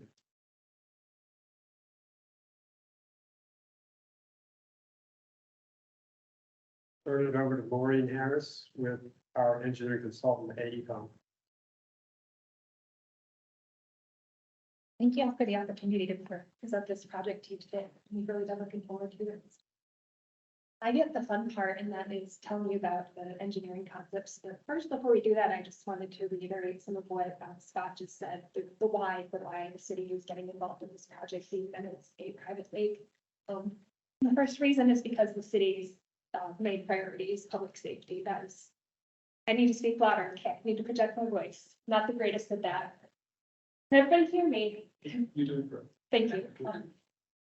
So of course, public safety being the city's #1 priority, but also with the renewed, vision and the city's update to the lake management policy, this opportunity was ripe for the city to get involved. And it aligns perfectly with the city's lake management policy and their objective of starting to evaluate projects, not just for public safety, but also for the potential public stormwater management benefits. And I'm going to go into the 3 different design concepts that we evaluated, but before we get into some of those details, I wanted to hopefully give you all just a little bit of appreciation for just how many challenges are involved in this design. This is an exceptionally challenging project, and David explained some of the constraints a little bit earlier, but this is just a handful of what we're dealing with. Sometimes it feels like all of the forces are against us in this project, but we're excited to take on this challenge because we feel this is a really important kind of pivotal project for the city. The first being that, based on current dam safety standards, we understand that the dam is undersized, especially the principal spillway, to meet what's called the spillway design flood. So essentially, if that storm were to happen, the dam would overtop, and like we said, that could be pretty catastrophic for not just the downstream residents, but the people living to the south of the dam that would lose access in and out of their neighborhood. So that's the first objective that we need to address with these designs. The second, of course, David spoke to this earlier, access to emergency vehicles and residents is something that has to be maintained throughout the duration of construction. We can't have interruptions to these people getting, into and out of their neighborhood, or if, something were to happen where there needed to be an emergency response. So that is definitely going to impact not just the design, but the construction, the cost, the schedule. So making sure we keep that in mind throughout the duration of the project. And then the other thing we discovered, of course, we performed a survey. We hired a surveyor to take a close look at this area prior to doing some of the conceptual designs. And we're looking at multiple utility conflicts along Richland Drive. So not just electricity, we've also got gas and water, just to name a few. So these are critical utilities for the people living there, and they're going to need to be relocated to do the construction. So those conversations and negotiations with the utility companies need to happen, early on. We need to get them engaged because it's going to be, essential to maintain service throughout construction of this project. The other thing I wanted to mention, and you may have seen it a little bit in some of the pictures David showed, but there's visible outcrops of bedrock in the vicinity of the dam, especially noticeable on the downstream side. I mean, you drive over there, you get out of your car and you look around and you can see that bedrock. It's actually quite beautiful. It's a really interesting geologic feature, but kind of unfortunate for what we're trying to accomplish here. We actually had some geotechnical drillings done as part of our preliminary study. And it's really interesting. What we discovered is that kind of on the upstream or the pond side of the dam, is where the bedrock is at the deepest elevation. And then as you kind of cross over the dam towards the downstream side of Richland Creek, it's like the bedrock actually angles upwards. So there's essentially no chance that the contractor is not going to encounter bedrock when they get in there with their excavation. So it's going to be very complicated and costly. And you know, we've actually had some meetings with contractors out on site. We were talking about vibration monitoring and things like that, just out of consideration for all of the people nearby. And then the last thing, we touched on this a little bit briefly, but the toe of the dam actually is within the 100-year floodway of Richland Creek. So any improvements that we make on the downstream side of the dam will likely to encroach on that floodway. So there's going to have to be those negotiations and procedures to follow all of the FEMA regulations as we get more into the design. Yeah, I'm an engineer and I get really excited about the design details. So if I start to go down too many rabbit holes, you guys, I'll probably notice your eyes start to get wide, but feel free to pull me back. But I'm going to try to keep it high level, but I invite you to jump in with questions as we're going through some of these elements. So like I said, we're looking at 3 different alternatives. This is the preliminary study, so this is conceptual level. Once we determine what the preferred alternative is, that will be moved forward into detailed design, and a lot of the items that are kind of still up in the air, we'll be making more firm decisions about some of those. But this is, you consider this maybe about a 25% level plan if you're familiar with engineering design. So alternative 1, and don't worry, I'll walk you through each of these parts and explain everything on this drawing. But alternative 1 is what we're calling pond preservation or restoration alternative. The key feature of that alternative is that it maintains the pond kind of in its current state. We're not going to be changing the water surface. Somebody that drives by and walks by, the pond will still look the same in the future as it does today, with the exception of having to remove a lot of the large trees and woody vegetation and things like that for dam safety. And then, of course, the biggest change for anyone that would look a little bit closer is going to be the necessary improvements to the dam infrastructure, and that's going to be required in order to bring the dam into compliance with dam safety regulations.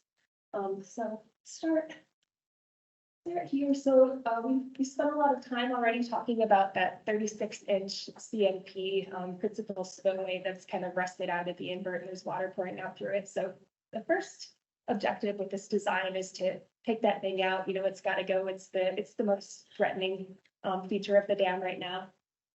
So when we ran our H&H calculations, we determined that to get that up to code, essentially, we would have to replace that 36-inch pipe with a much larger 8x6 reinforced concrete box culvert. And then another interesting feature, because of the bedrock and the elevations in the current dam location, is that we're proposing, this is called the double broken back culvert configuration. So what you have to do to get the water from the pond side down to the outfall at Richland Creek is kind of, you don't want to just drop it down this void. So we're proposing this double broken back culvert. So it has kind of this flat run. And then this is a little bit exaggerated because of the vertical scale. But you've got kind of this bend and then another run, and then it outfalls to the creek. And to get a little bit more into the engineering details, what we would have, and then this is kind of a detailed design decision, but something like baffles or a weir in this bottom runout. And what that would do is initiate a hydraulic jump so that it would essentially reduce the velocity of that water, even the culvert, so it wouldn't cause erosion on the downstream side. And then the other thing is that with doing all of these major improvements, there would be some regrading on this side of the dam to make the slope kind of more consistent. And then we would do some armoring where this pipe would be outfalling to kind of protect that dam from erosion. So that's the new principal spillway pipe. And then we'll also spend quite a bit of time talking about the auxiliary spillway. So that's meant to be part of the dam that doesn't get activated as often as the principal spillway. It's kind of like the backup plan in case something a really big storm happens, and it keeps the dam from overtopping. It activates when it has to. We discovered with our initial design that in order to get the dam into compliance and prevent the dam from overtopping during that design storm, we would have to make this weir quite a bit larger to get the water over the dam faster. And how we're proposing to do that is the original length of this weir, and I'll show a photograph, to help explain this, but the length of that original weir on the existing dam is about 42 feet.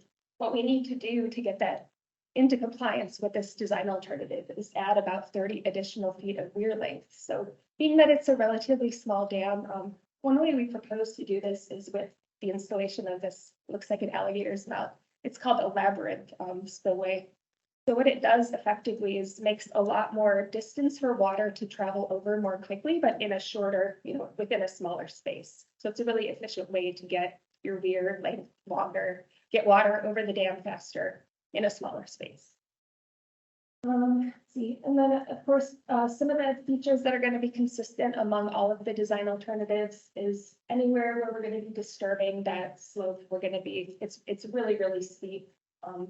So kind of regrading it to a little bit shallower, more consistent slope on the downstream side to get that down a little bit more stable.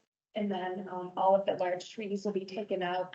Ultimately, that's up to dam safety to come in and direct us on exactly which trees need to be removed. And there's a lot of hesitancy, or, the residents really enjoy the trees. So that's kind of been a point of contention. There's been a lot of discussion with the residents.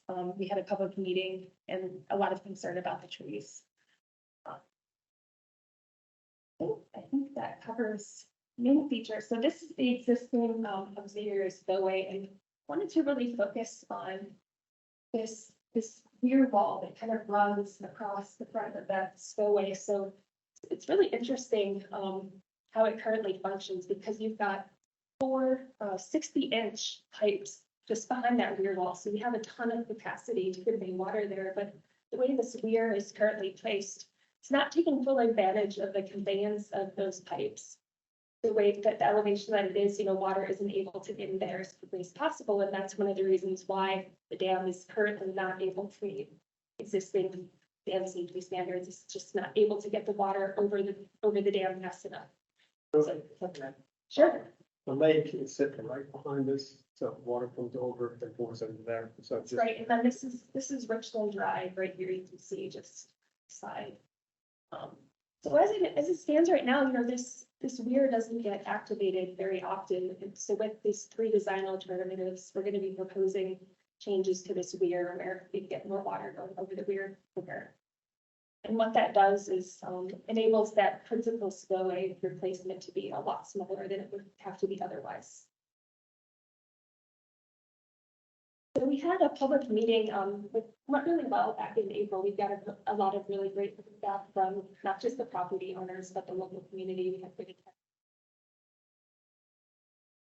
to kind of help explain what we were proposing. We've developed some of these conceptual renderings, and they're for illustration only, but trying to explain to the owners kind of what they could expect a little bit down the road. So this is maybe 5 or 10 years following construction. You can see that there's no trees growing on the embankment. They're not supposed to be there. It's not good for the integrity of the dam. But got kind of the pond, and then there's these sort of sediment islands where you might have some nice vegetation establishing over time, maybe providing some habitat. And then this is what that downstream side of the dam would look like. So here's the existing auxiliary spillway. This is where it outfalls on the downstream side. This is Richland Creek down here. So this is what this principal spillway, this new 8x6 box culvert would look like on the downstream side where it enters the creek. And then this is that kind of armoring that I described to help make sure that we don't have erosion occurring where that water comes out of the spillway. And this, if you drive about an hour and a half to south of here, you can see this in person. This is in Hope Mills, North Carolina, but I thought it was a really cool example of a sort of a local labyrinth spillway. And our alternative 2 is what we're calling stream restoration alternative. So this is quite different from alternative 1 in a lot of ways, although there are some similarities.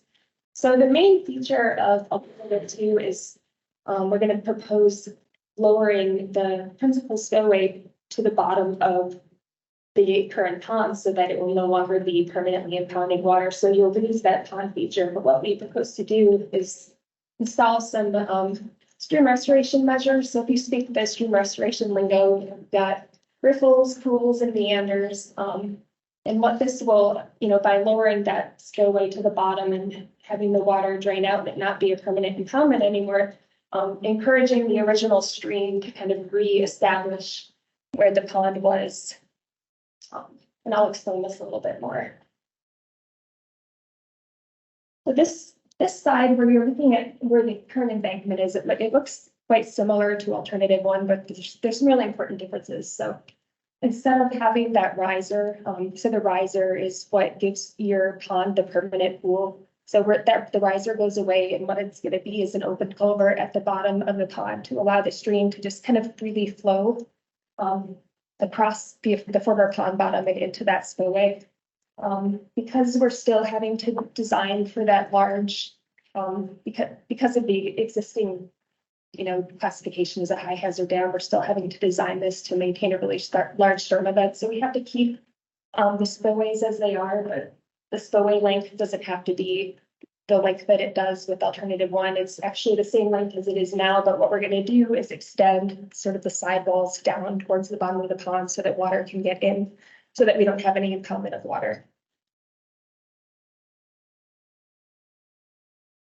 And then the other, this one was kind of a uniquely challenging alternative because we discovered, looking at the soils, the hydrology, and the modeling and just being out on site, we discovered through some of the historic aerial imagery that it appears that the stream has actually been relocated from its original location. So unfortunately, the original stream bed is actually, it runs just north of where the existing dam is, where there are currently houses.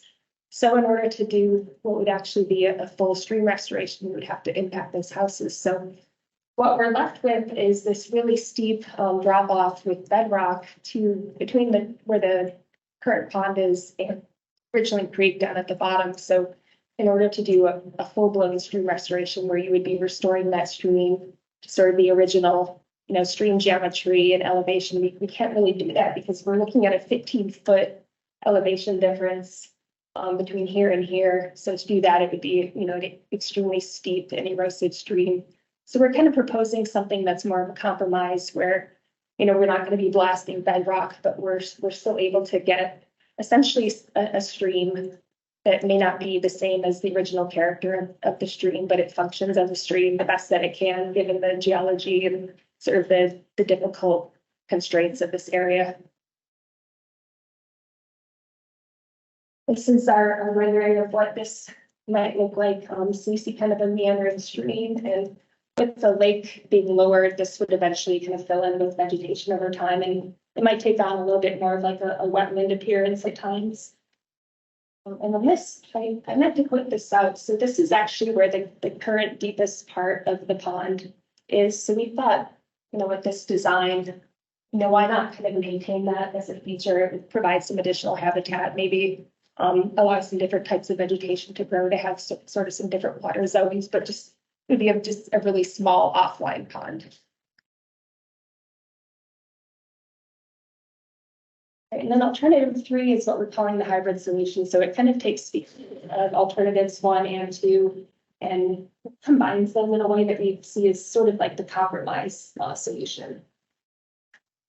So this one, it's in one hand, it's kind of similar to the stream restoration where we're going to be lowering that spillway, but for this one, we're not going to lower it all the way to the bottom of the pond. We're going to partially lower it. So what you'll end up having is a partial stream restoration, and then it's going to transition to this more of an open water / wetland area. So kind of like a pond / wetland / stream combo. And with this one, this spillway is a bit more similar to alternative 1. It's also going to be an 8x6 box culvert with a smaller and a shorter riser. So it's going to be about 2 feet off the bottom of the pond instead of at the bottom of the pond. So you'll get a little bit of impoundment of water, but it'll be more of like a wetland than a pond. And then here, very similar to alternative 2 with the auxiliary spillway weir. So it's going to be the same length of weir, but we're going to extend it out a little bit further to let water enter. And then this is the rendering of what this would look like over time. So this is really kind of more wetland, like a wet area, more of a diversity of vegetation and habitat than maybe the stream restoration alternative. And I think I'm going to hand it back off to David to go over the alternatives comparison and bring us home. So a lot of challenges for our consultant to go through navigating many different complex issues. One of the things I would point out on this project is this dam or this lake is sedimenting in over time. One of the challenges, one of the complaints from the property owners, they want the city to take that on. We're not in the business of dredging lakes. It costs a lot of money, and we've on other historical projects not moved forward with that. And on this one, it would be simple. We will not be dredging the lake and providing additional life to the wet pond. So eventually, this will become, if we go forward with alternative one, it'll look like a pond when we're done. 5, 10, 15, 20 years from now, it'll be a wetland. So it's inevitable unless someone at their end comes up with the funds to support dredging it. Unfortunately, the city just doesn't have those type of funds to move forward with that. So just comparing the alternatives, just sort of reiterating what Maureen said. Alternative one, just the first item I'll contrast is the spillways. Alternative 1 and 3 will have a riser on top of the outlet structure. They'll both have 8x6 box culverts leaving that riser. Alternative 2 will get rid of the riser. It'll have an open culvert at the upstream. So again, the auxiliary weir for alternative 1, the wet pond will be much longer. They'll have that labyrinth weir. And alternatives 2 and 3, the hybrid and the stream will have the shorter, less expensive weir. So again, the alternative 1 is the only one that will maintain that pond. And the feedback we've gotten from the residents, we had a public meeting, we had 20+ people in attendance at that meeting, and almost the vast majority of them wanted to keep the lake. They did not want to go forward with a stream or another hybrid alternative. So a quick comparison, the numbers are, this is a very expensive project. There is no magic alternative that's much cheaper than the others. The pond alternative 1 is slightly less expensive. It's slightly less to construct. It's slightly less expensive to maintain, but in the big picture, they're pretty much all the same cost, roughly $6 million. So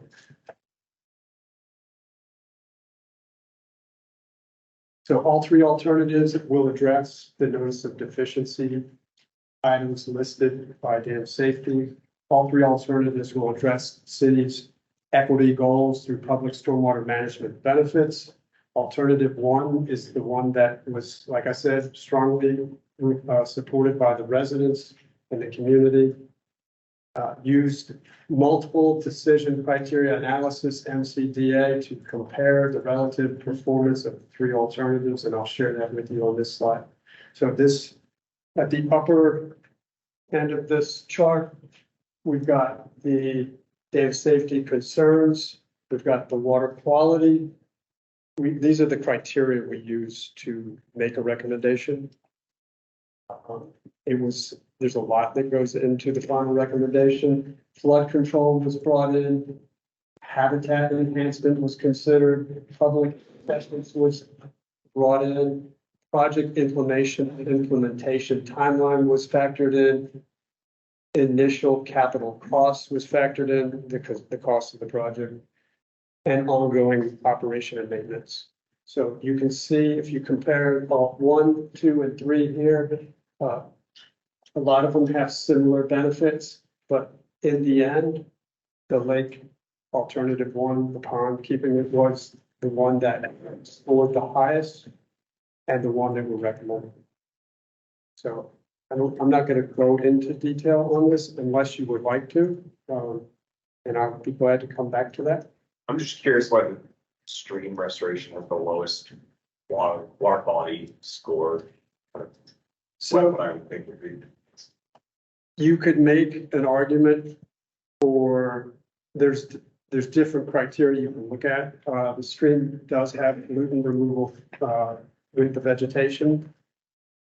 Our consultant, Maureen, would you like to highlight that or?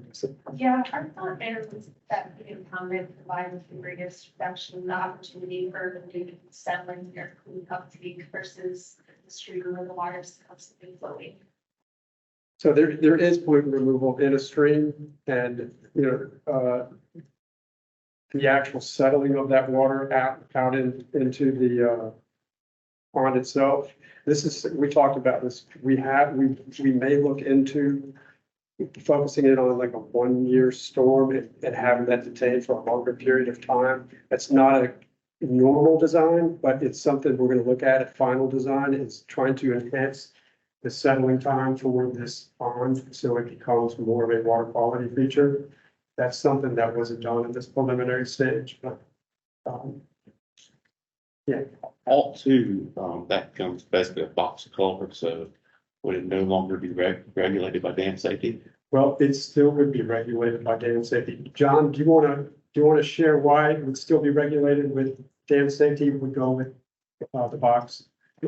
So in the configuration of solve for alternative two, the dam still has the ability to impound water. Given the design flow that's assigned to the hazard class of the dam. So in order to eliminate, or in order to prevent any harm, you have to, do what the state calls a dam removal. So you would have to create a breach big enough that it cannot impound water. But you have to do it in a way that floodings won't impact any downstream properties that are currently impacted. So there's two sets of criteria that we can meet one, not the other, currently. So as long as there is an ability to impound water, this will be a regulated dam, and we'll have to pass the prescribed amount of water for the type of dam that it is, or the hazard class. So, and again, as David pointed out, hazard class is generated by the presence of those houses that are impacted, right? So, if those houses weren't there, then the class of the dam would be lower. The amount of water that it has to impound would be lower. And then we can talk about, an alternative too, we can make a breach big enough with impound water, but right now, we've got that, the hazard class and the safety associated with a breach or an overtop is really constrained in the options. Is it the 1/3 PMP? Is that the design form?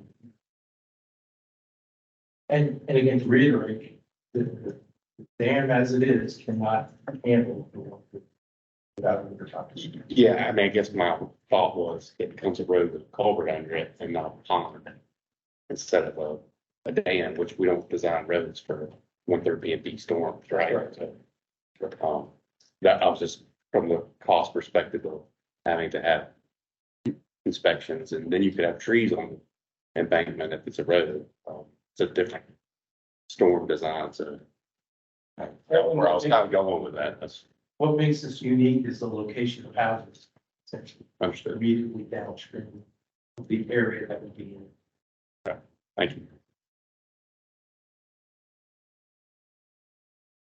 So like I said, the recommended alternative is alternative one, pond preservation.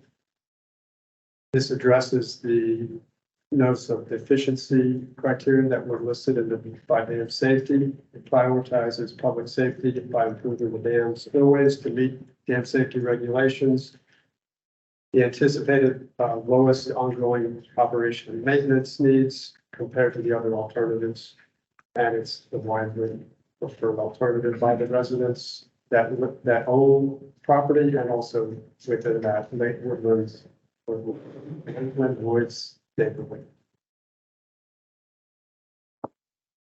So that concludes our formal presentation. think we're looking, we just wanted to share that with you and have you as part of the process. And I don't think we're looking for approval, but we're looking for any feedback you might have on this. Scott, you want to?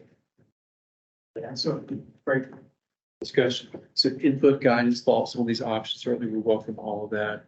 The current policy, the updated policy, if the lake were to be converted to something other than a lake, so for example, if alt 2 or 3 were preferred, that would ultimately have to be recommended by SMAC and then go forward to city council as well. In this case, if there is concurrence with the tentative working recommendation for alt 1, which would be to reconstruct the lake, SMAC's concurrence, we could essentially move forward at that point. So I think that kind of sums up where we are. Certainly, we can bring this back to y'all for further review. No decision needed today. If there's more discussion, but we certainly welcome the feedback, and we may have some more. Yeah, and I was going to say, I think to close out compliance with the lake management evaluation policy, we would like concurrence from SMAC with the recommended alternative. If you are comfortable doing that, if you're comfortable doing it now, that would be helpful. We could just have the consultant continue on that path. If you have other questions, we could get more information and bring it back. At some point, though, to close out the compliance with the policy, we would like SMAC concurrence with the recommended alternative. As Scott said, if another alternative is selected, then that takes a different path and it would ultimately go to city council for final approval if something, a different configuration from the current one were recommended. Yes, on the fact sheet on the website, I guess it says maybe it was tied to an April 23 meeting. Sure, it's the current, but the costs were like half as much. So was that a misprint or construction's been nuts, I get that, but they're half of what we did all from. So, yeah, we brought it because one of the contractors that does a lot of construction for these large dam projects out and revisited those costs, and I think we underestimated some of the costs that were originally put into, and we're at a very early stage of this. These cost estimates are planning level to some degree, and don't have that final.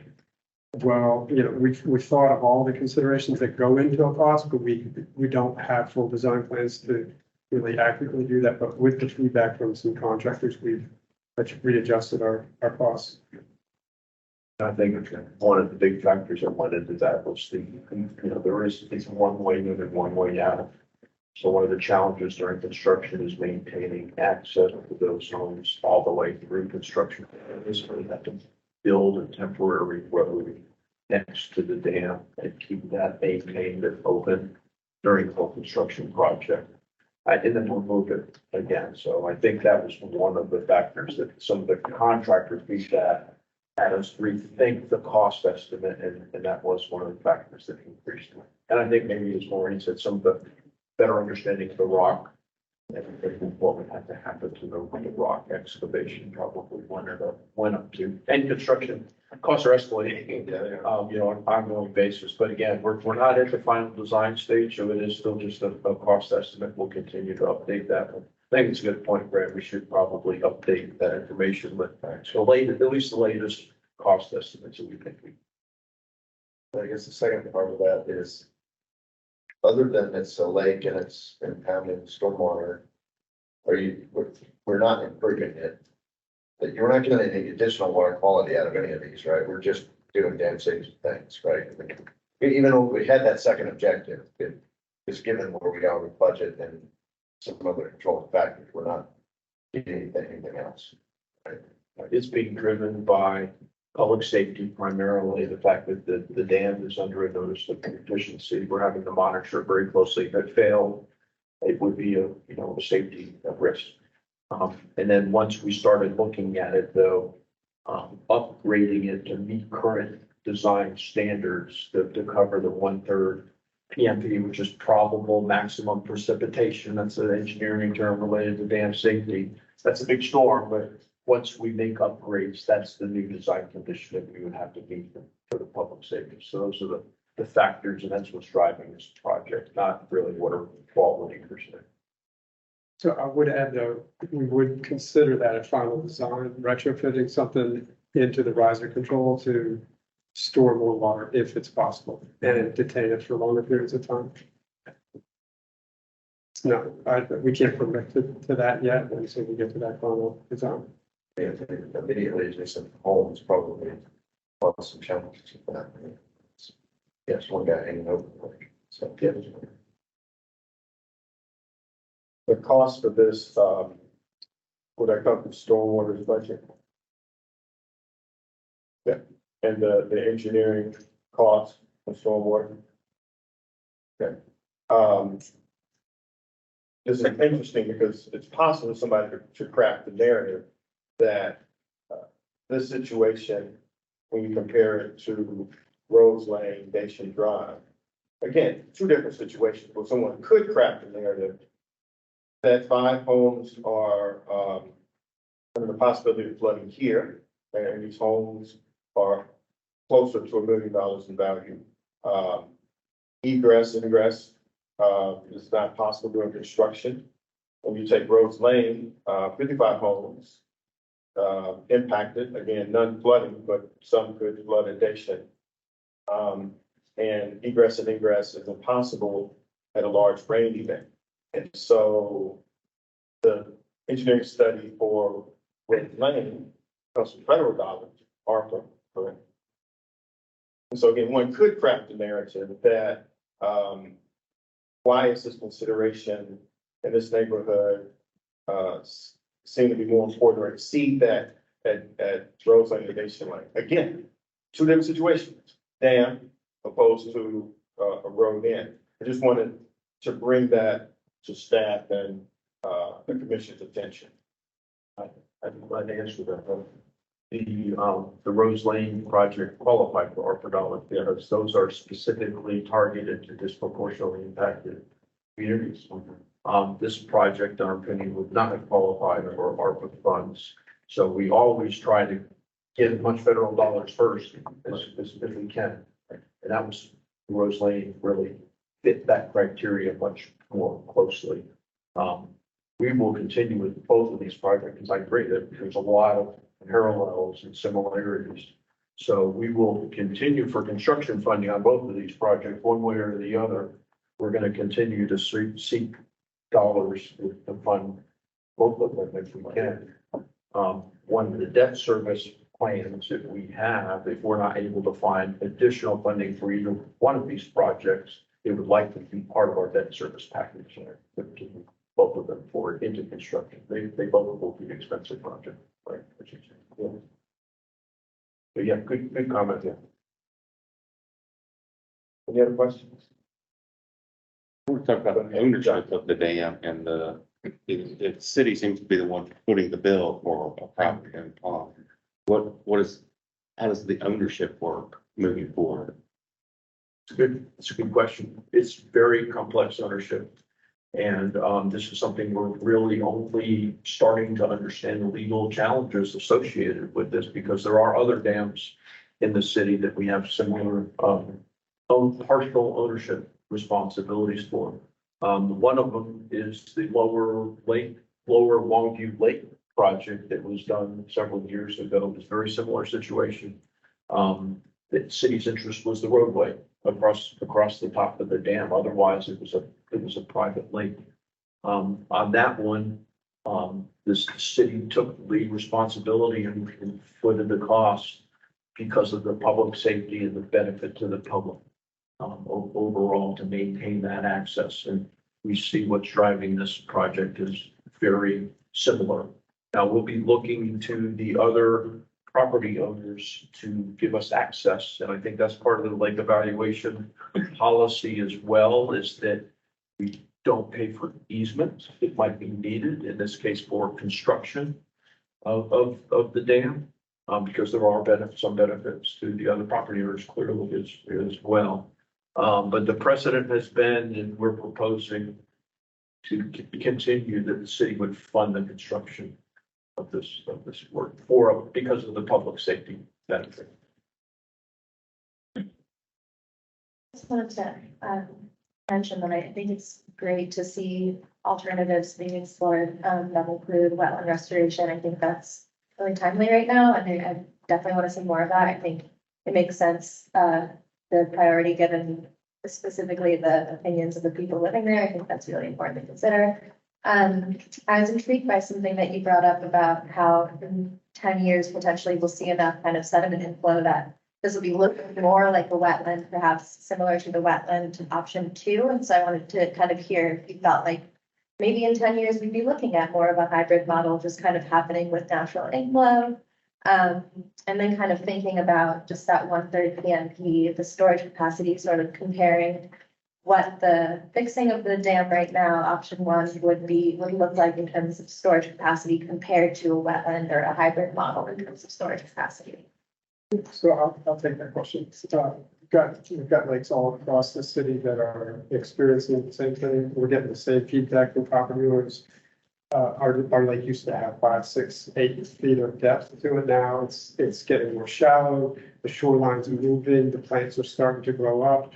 White Oak Lake is doing that. There's others. This one, they're saying the depths aren't what they used to be, and it's that sediment that's coming in from the upper watershed. It's the hungry water coming off the medical parking lot areas, that sediment starved water that's pulling sediment out of the channels, and it's outflowing into this lake. So it's just a matter of time.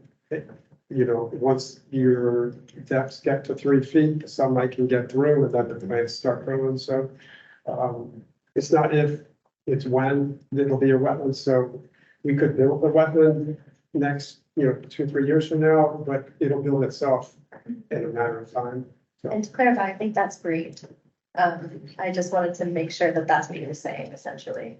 Yeah, unless the property owners can have a lot of fundraising where they can, one of them is a contractor and says he can remove the sediment, but based on, it would be a lot of effort and a lot of time. So I don't foresee that ever overcoming the volume that's coming in, so.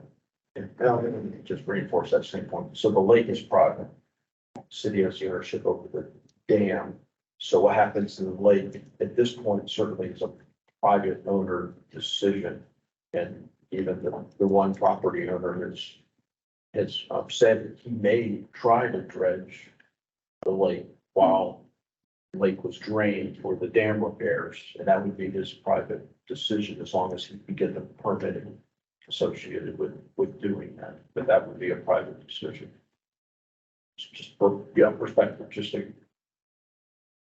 So you also had a question about the storage in the 1/3 PMP, whether it was. That's over time, so we have to back, but we have a short answer for that question.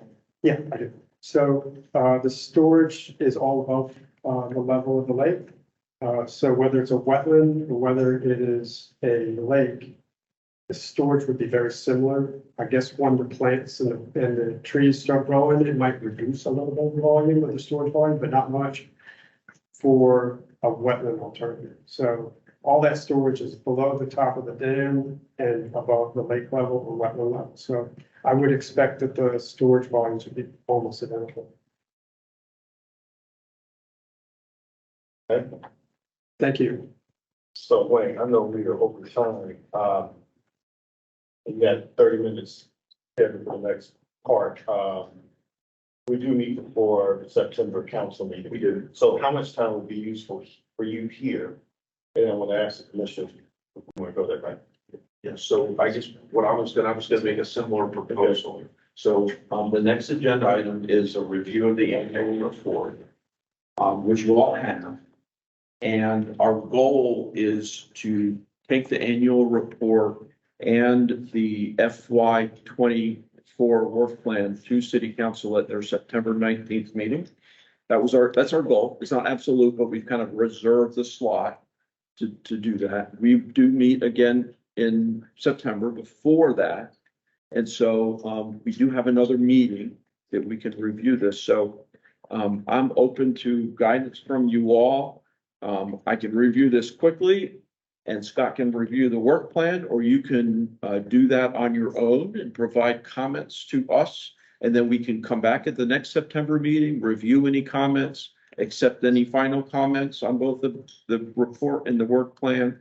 And that would still give us time to make edits and revisions prior to bringing it back to the city council at September 19th for their review and hopefully approval. So we're open to any options that the commission's desire. I do want to say before I stop, thank you very much to Ariel Bushell for pulling together the draft of the annual report. I think she did a very nice job reflecting an awful lot of work that you all and stormwater staff have done over the past year. So lots of good information in here. Please do review it. Any feedback, welcome. Things that we may have left out that we're surprised we're in there, or any other comments, edits, suggestions are certainly welcome. Commissioner, what do y'all want to do? Want to call it now or give them 10 minutes? It'll take us about 10. Or we could do just the report or even just the work plan if you wanted to focus on one or the other too. It's still too important. I think it's Rush through. I think it's. table. All right. I guess and I don't know if Samantha was here, Josh, you weren't here. Just somebody given over that every board commission has to do an annual report and work plan every year. Correct. So we have to go to council. So that's kind of I've been on other boards and commissions, not nearly as supportive as SMAC. SMAC does it. Everybody does an amazing job. They compile it for us, and our job can be easy if we decide it to be easy. But yet, I believe our job could also be to dig into very detailed level and say, you know, like where the work plan is going, what if we did this kind of things? So we have the option to kind of push and pull it, just get feedback, but at the same time, we have to report out to council every year. So I think that's a fair assessment. Yes, absolutely. Yeah. Thank you for that context yourself. Well, we review it and then we can lead with this in September. Okay, that works great. Make sure we have plenty of time. So you want comments ahead of time? If you we have can- comments yeah, ahead you of can time, Email Dan or Yes. comments ahead of time. please email me with any comments you might have beforehand, and we'll be ready to discuss and reflect on those when we come back at the September meeting. Yeah, on the report and the work plan. Perfect. We have a motion to adjourn. Luann, a second. Darrell, all in favor? So be it. Thank you. Appreciate it. Good meeting.